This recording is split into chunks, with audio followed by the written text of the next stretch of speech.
Welcome. This is Roger Royce with Silicon Valley Impact on Tel Radio. Welcome back to our weekly show where we talk to the movers and shakers in social entrepreneurship, charity, philanthropy, and basically good works while doing business. And today we have a special guest.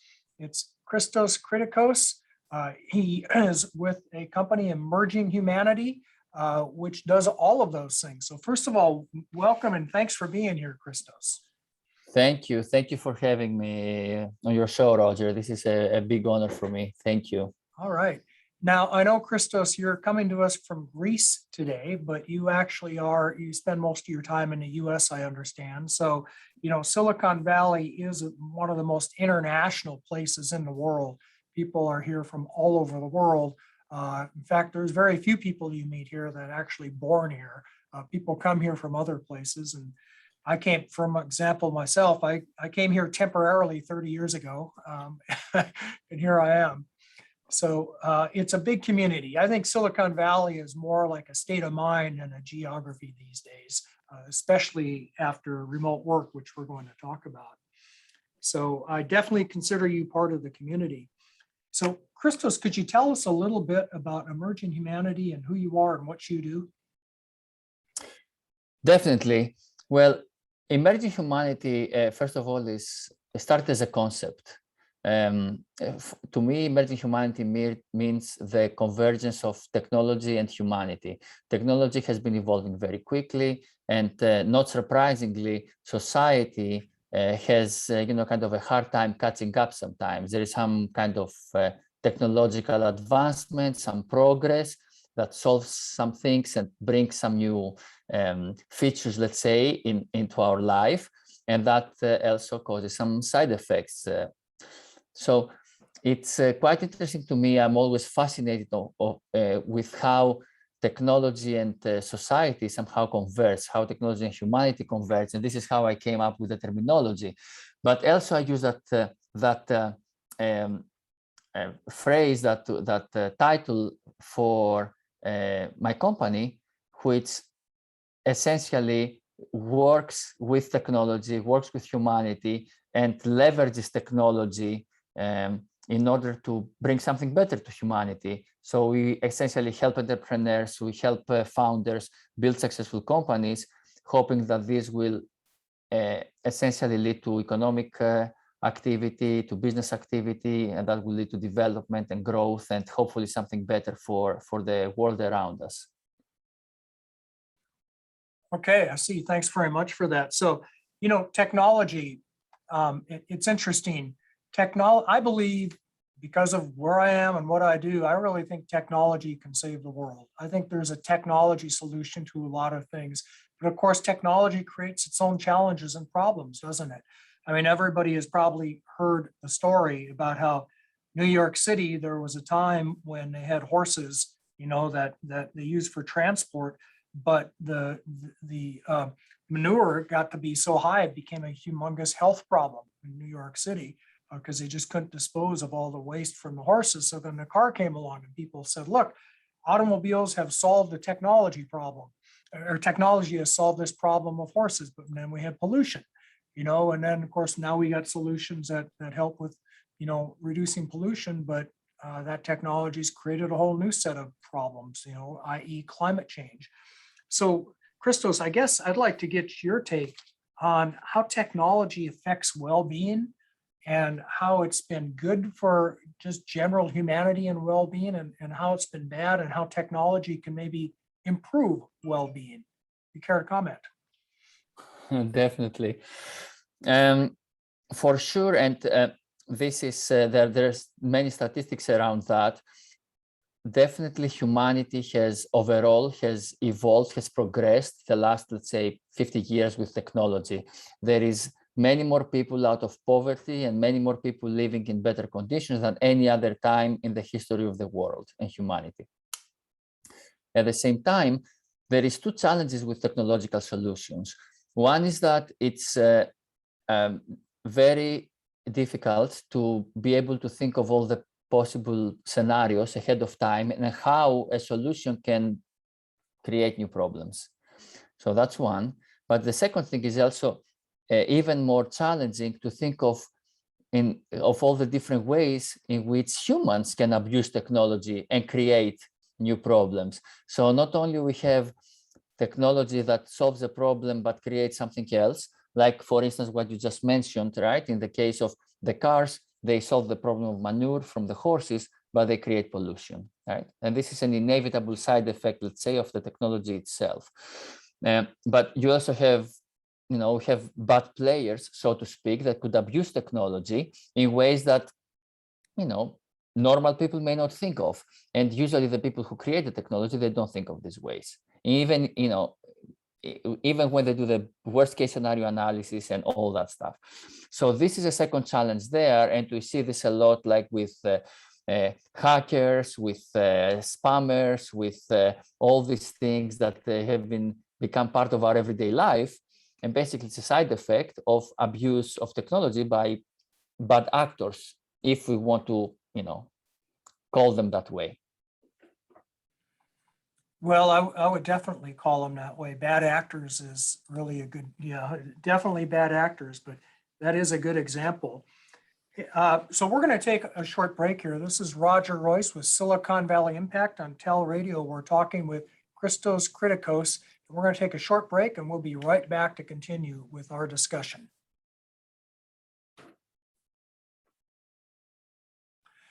Roger Royce, we're back now with Silicon Valley Impact, and we're talking with Christos Kritikos, who's coming to us from Greece. He's I guess what we'd call peripatetic, I guess they call that, when you straddle several different countries, like most of the people in Silicon Valley do. And Christos is with a company called Emerging Humanity, which sees entrepreneurship as a catalyst for not only business activity and economic development, but also social progress. We were talking about technology and whether it's been good or whether it's been bad, and the challenges that come when we get new technology solutions. And as we're recording this, in the news this week, Facebook is big in the news. They recently had an outage that showed all of us just how much we all depend on Facebook, maybe a little too much. But they've also become under scrutiny by the US Congress for allegations that their algorithms are designed really more for profit than people, and are designed to get as many views as possible. And to get more views, sometimes you got to be divisive and post content that is, I don't know if it's like shouting fire in a crowded theater, but it certainly is content that is provocative.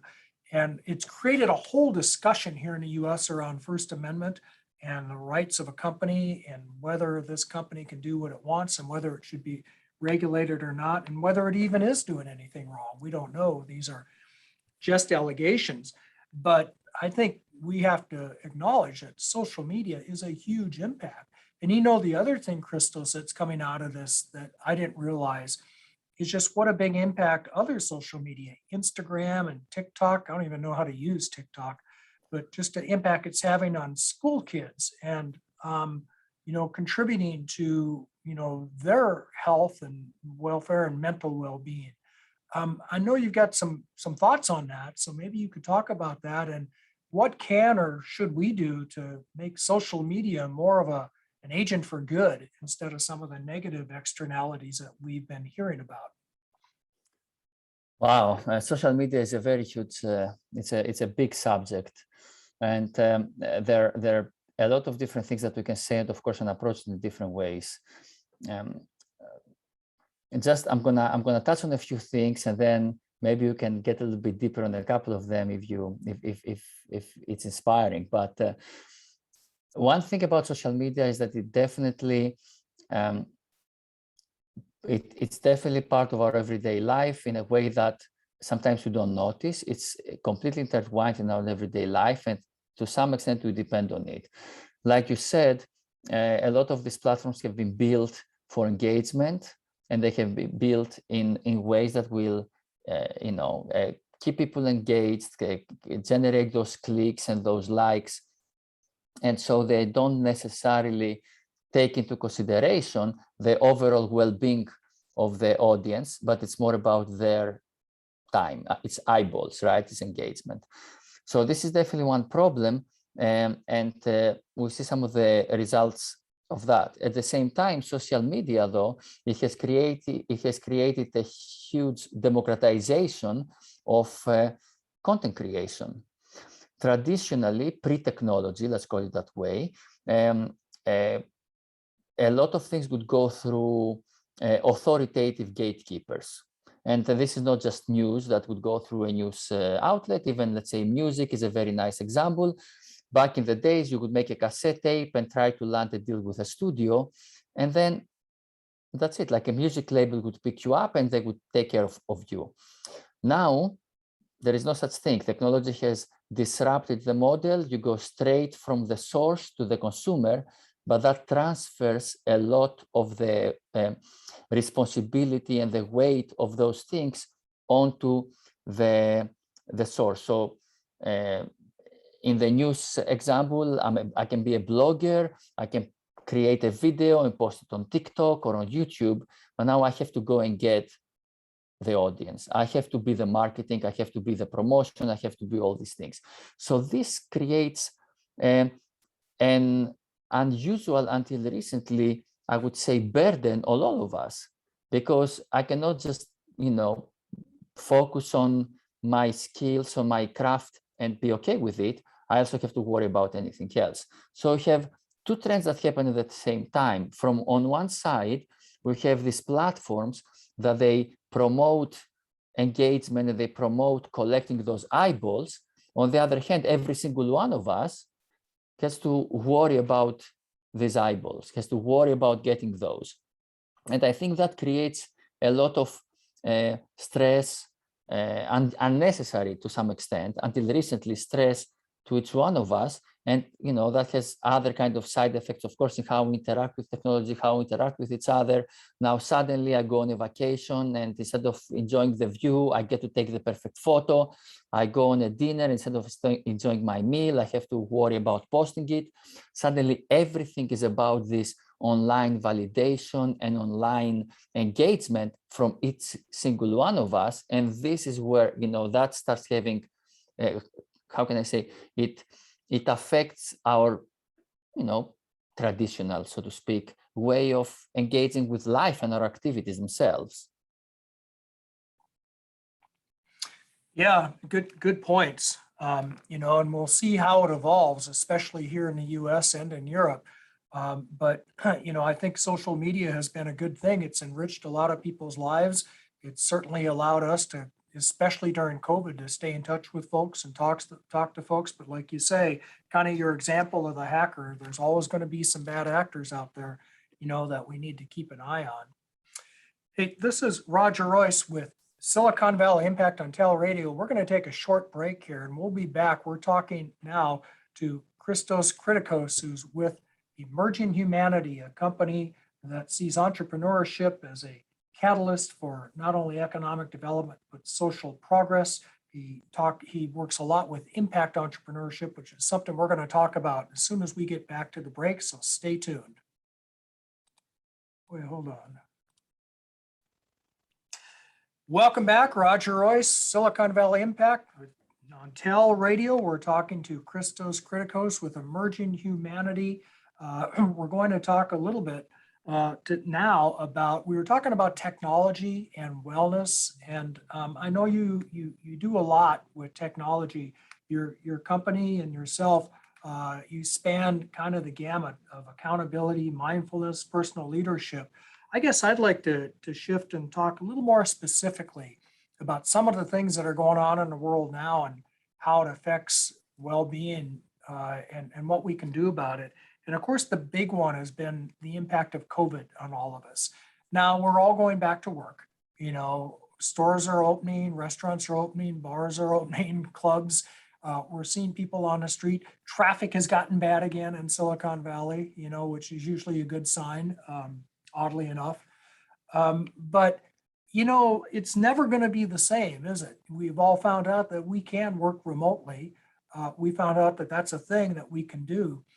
And for some of us, we found out that, gee, have really changed my life much at all to be locked inside my house. I don't know if that's a good thing or not, but I worry that maybe the isolation is a bad thing.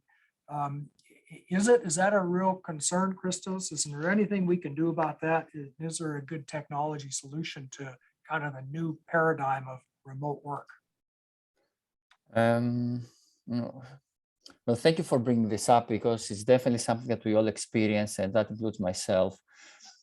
Definitely, the forced telework made a permanent shift because for a lot of people, the concept of working remotely didn't exist. It had never crossed their mind, and now it did. And once it did, people start thinking about it and approaching the concept of work and going to the office differently. Now, there is a few different things that I think they're important when it comes to telework. The office, it wasn't just a place where people would work, right? It was a place where we could find, make friends, connect with co-workers. There was a sense of being part of a team and also a sense of community.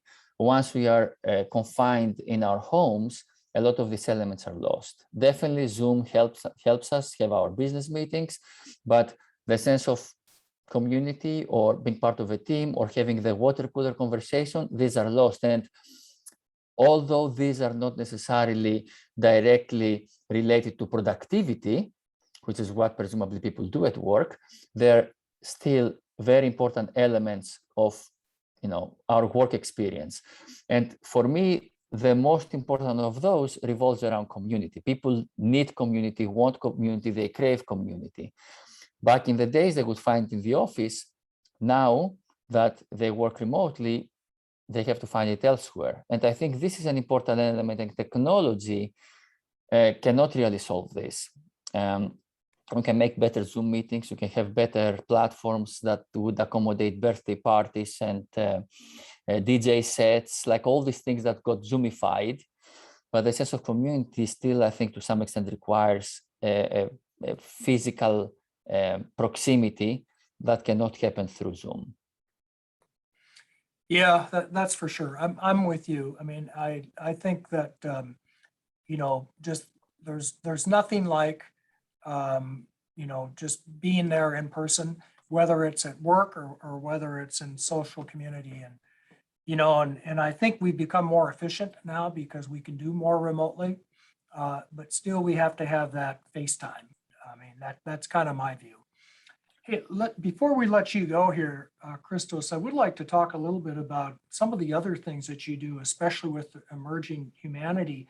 I noticed that part of your mission is personal leadership, mindfulness. And one of the things that I saw on your website that really caught my eye was daily routines and the importance of that. Can you talk a little bit about that? And what is your daily routine? Well, definitely. There is a lot, and I'm going to start kind of reverse here. There's a lot of books out there in bibliography about the 7 habits of successful people and the miracle morning and all these things, right? And usually the way things are presented to us is that by having these habits and having these regimens, then we can be successful, etc. But in reality, I think most of us don't and end up to that conclusion from that side of things. We end up on the other side of things. And the other side of things is that, especially when it comes to entrepreneurs, I work with a lot of startups. I help entrepreneurs, build successful companies. So as an entrepreneur, I have these goals for the company and myself. I get up in the morning, I have the list of things I want to do. And then I get out there and life punches me on the face, essentially. Maybe I get into a fight with my partner, or the kid is sick, or one of the customers, the big customer, decides that they want to pause the contract for a few months and all my revenue is gone. So there is all these surprises that life throws at us. And once this happens, after a while, we realize that I started my day wanting to go over there and I end up somewhere else because of all this unforeseen circumstances. And then the question becomes, well, how can I make sure I stay on course? And to stay on course, if I want to stick with my example of the punch in the face, I got to do two things. Not fall when I get punched, or if I fall, get up as soon as possible. Where falling means that I get off track, right? And so how can I make sure that I don't get off track? How can I ensure that I'm strong enough to face some of these punches? Or if I, fall, it's not face down, but maybe it's just on my knees and I can get up quickly. Well, this is where the idea of the routine comes in. And the idea is that with the proper mindfulness, exercise, nutrition, like with the proper holistic approach to my well-being, I can be strong enough to face the surprises of life, so I can stay closer to my course and true to my mission, my goals, and get where I want to get. So if I explain it this way, I think it sounds much more obvious. But usually the books say, get up in the morning, get up at 5 in the morning. You're like, why should I get up at 5 in the morning? Well, if you go out there a few times and get the punch and you get off track, you realize why. Yes.